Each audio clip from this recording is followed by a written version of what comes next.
Happy Wednesday, friends. So yesterday I went downtown to Pacific Garden Mission, had an awesome time talking with some really neat individuals.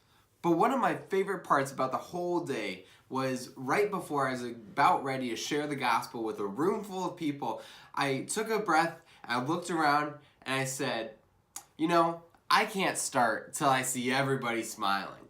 And of course, this comment was responded to by smiles, laughs, and a couple of smirks.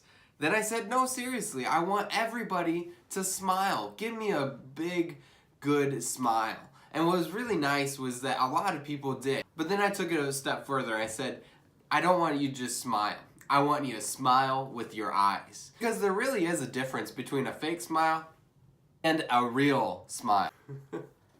So this time of smiling that we had was a neat time. And it reminded me that each and every person sitting there in that room has value, has a story, has dignity. That each and every person sitting in that room is loved and cared for by a good and a great God.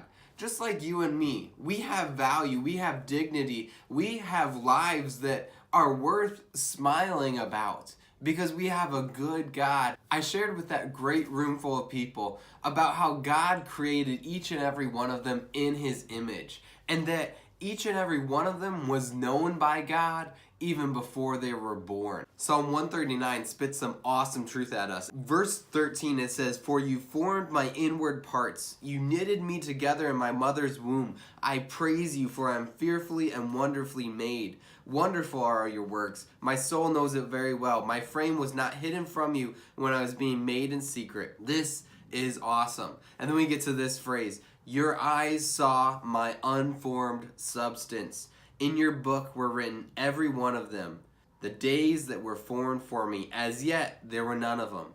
What does that mean? It means that God knew us before we were even born. He knew who we would be. He knew what we would look like, what we would smell like, what we would act like. He knew our thoughts. God knew us, and He put us together even before our parents were born. And this awesome truth is something for us to cling to. It's something that we should just hold on to so dearly, that our God, He knows us and He loves us. It doesn't matter what our background is. It doesn't matter if we came up in an affluent neighborhood. It doesn't matter if we're living on the streets. It doesn't matter what kind of problems or hardships we've gone through. God knows us and He loves us and He cares for us. And so as I shared the gospel with those awesome people at Pacific Garden Mission, I saw people who had real stories, who had real lives, who God really loves, who God really cares for. 16 people responded to the good news of the gospel yesterday. My prayer is that you, as my friends and my family, would be praying for those people who are now a part of God's family. I pray that each and every one of us can understand just how much God loves us. Because I think when we understand just how much He cares for us, how important we are to Him, how much He loves us, when we understand those things, then it's almost easier for us to live our lives in a way that pleases Him. Because His love and His care are just so great towards us. I thank God for that. I hope you do too.